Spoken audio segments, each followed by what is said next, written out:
Quelques anecdotes à propos du mariage de mes parents. Mes parents se sont fiancés à la fin du mois de Av, Tafshin Chavzaïn.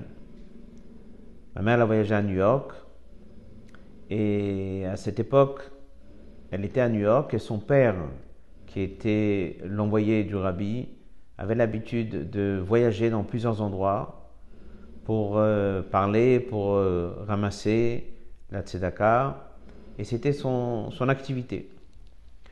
Et il était censé de voyager juste lorsque ma mère était revenue. Elle a appelé la rabbinite pour lui annoncer que elle était devenue kala. Et la rabbinite lui a donné toutes les brachot. Et la rabbinite lui a dit: je m'imagine que ton père va rester un petit peu avec toi maintenant et va pas partir tout de suite comme prévu. Et en effet, mon grand-père est resté à New York. Ma mère racontait toujours, elle a dit: est-ce que c'était ce qui était prévu? Elle ne sait pas. Mais elle a compris que ça a dû être une des choses que la Rebbe Tzemel a organisé, que lorsqu'elle est revenue, elle venait de se fiancer, que son père, puisqu'elle n'avait pas sa mère, que son père puisse rester un petit peu avec elle pour la conseiller, pour participer avec elle cette joie et cette simcha. Cette idée était toujours l'attention que la Rebbe Tzemel apportait à chacun, dans le moindre des détails, comment la personne perçoit une simcha, comment la personne vit un moment de sa joie. Un autre épisode intéressant, c'était qu'elle est rentrée chez la Rebbe le jour du mariage pour recevoir sa bracha.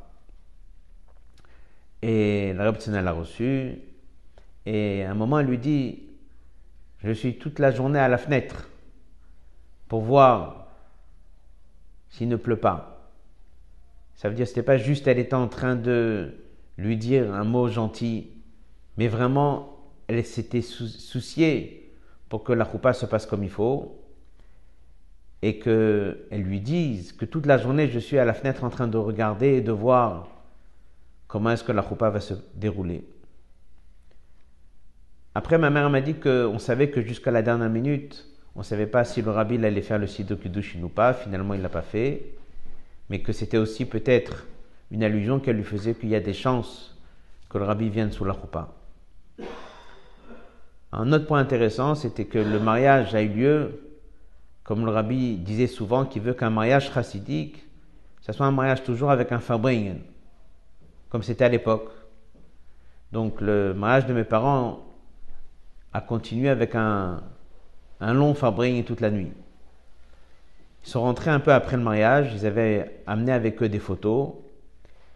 Et une des choses que le Rebbe leur a dit: j'ai entendu qu'il y avait un grand farbringen après le mariage. Et elle avait l'air de leur montrer qu'elle était très très contente, que ça a été comme il le faut, un vrai mariage, comme on a toujours connu, un mariage chassidique accompagné d'un farbringen. En ce qui concerne les photos, mes parents avaient amené un petit album photo qu'il y avait à l'époque. La Rebbe a commencé à regarder les photos et une des choses qui est intéressante, c'est qu'elle a demandé si elle pouvait récupérer 3 photos de cet album. Une des photos que ma mère me racontait toujours, c'était les photos comment le Khatan, donc mon père, disait le Mamar au Kabbalat Panim.